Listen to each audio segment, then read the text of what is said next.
Welcome to CAN, Caribbean Affiliate News. My name is Siobhan Gobin. Here are the stories that we're following today, September 16, 2013.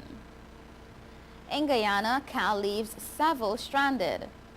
The U.S. Coast Guard seized 3 tons of ganja in the Caribbean Sea. Farmers to protest in Trinidad and Tobago over the Guyana land deal. And Obama extends U.S. trade sanctions on Cuba. Details on these headlines and more when we return. I can't believe your mom let you take your car out. This is awesome. It's time to grow up. You're crazy. Little while Go faster. Stop. It'll all be alright. I raised my son to be careful, Hey, sweetie. Hey, Mom. but just to be safe, So don't you worry. I got a Subaru. Love. It's what makes a Subaru a Subaru. Coleman Subaru, 1710 North Alden Avenue, Ewing, New Jersey, or colemansubaru.com.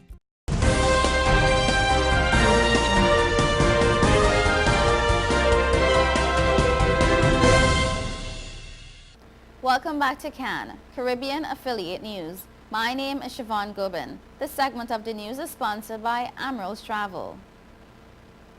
Several passengers who were supposed to be in Guyana at 1 p.m. on Saturday have been left stranded in the United States after Caribbean Airlines failed to make the 5-hour journey into the Chady Jagan International Airport. Passengers were told that a technical failure would have seen a 1-hour delay in Saturday's flight, but by late yesterday afternoon, the passengers were still awaiting word from CAL officials about their departure. Ralph Green, an American-based college soccer coach, told reporters yesterday that passengers got increasingly frustrated when Flight 529 was further delayed and CAL officials failing to make contact with their stranded customers. He explained that the flight was scheduled to arrive in Guyana at around 1 p.m. Saturday after departing JFK around 7 a.m. It was noted, however, that the flight was called back after passengers had already boarded and the plane taxied to the runway. They were told that the delay was due to a transmitter problem which would have been fixed within an hour. By midday, passengers were still in the waiting lounge. Green said they were later booked into the DoubleTree Hotel just outside the airport.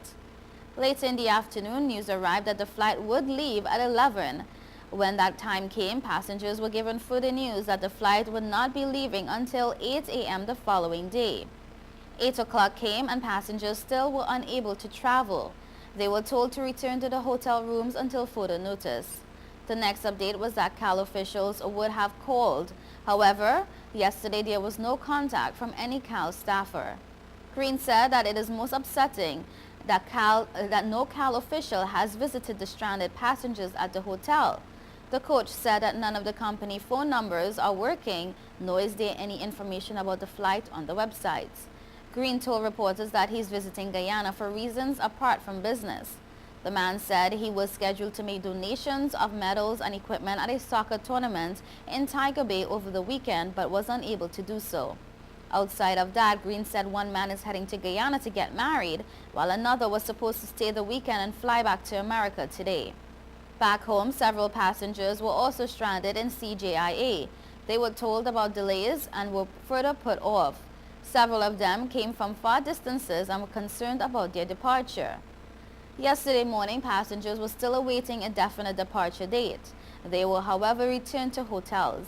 Many fretted about whether CAL was using one plane to transport Guyanese passengers. They further complained about not getting back in time for work this morning. Several calls to CAL's country manager's cell phone went unanswered up to yesterday afternoon.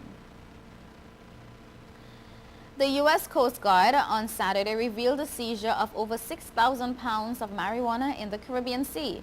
The Coast Guard said the crew of the Cutter Thetis offloaded the drugs at Coast Guard Sector Key West, Florida, stemming from 2 different Caribbean Sea interdictions.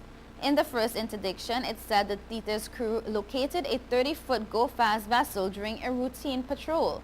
Using an over-the-horizon small boat, the Coast Guard said the Thetis boarding team approached and witnessed suspected smugglers aboard the go-fast vessel jettison packages of contraband overboard.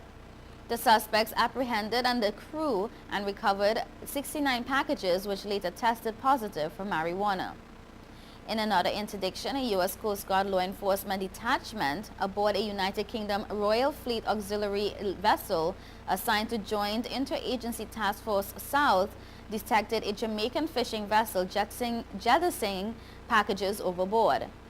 The U.S. Coast Guard said the Jamaican Defense Force authorized the Ledette to board the flag vessel and apprehend the suspects, recovering 55 packages, which later tested positive for marijuana.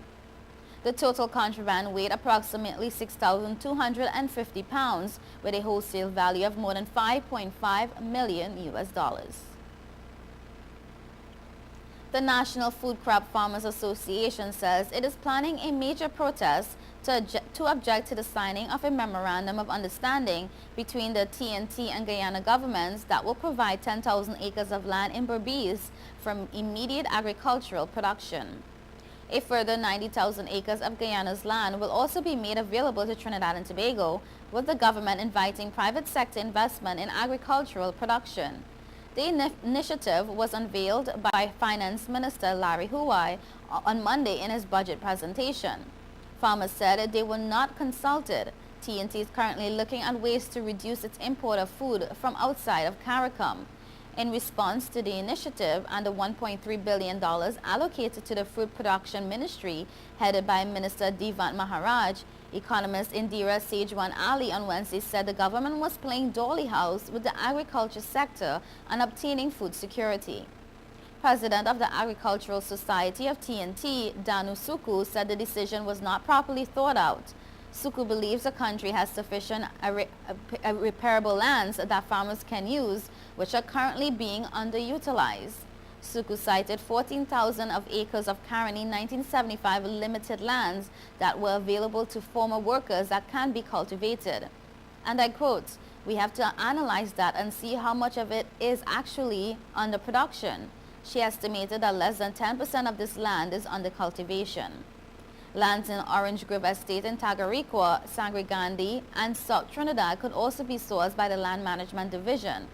Suku said the ASTT was not consulted before the signing of the MOU, and information about the project was being withheld. He says, "I would recommend through the Finance Ministry that matter be given more discussion.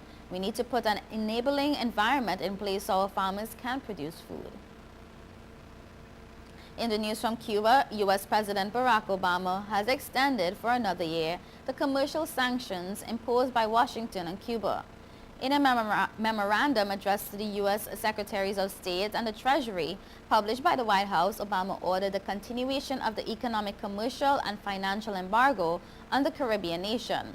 According to U.S. law, the U.S. president decided to uphold sanctions on Cuba under the Trade with the Enemy Act, claiming that it is in tune with the U.S. national interests. Washington has maintained its embargo on Cuba since 1961, which was stiffened in 1992 and 1996 following the adoption of the Torricelli and Helms-Burton laws. You are watching Caribbean Affiliate News. Stay tuned.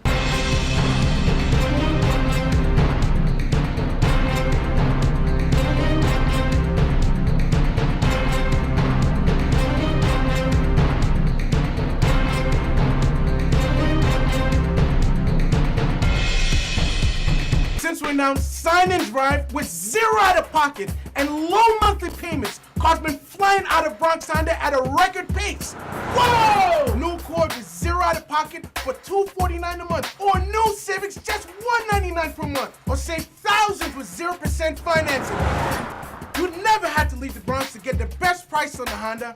Bronx Honda guarantees the lowest price in the Bronx. Bronx Honda, East Tremont Avenue. Visit BronxHonda.com.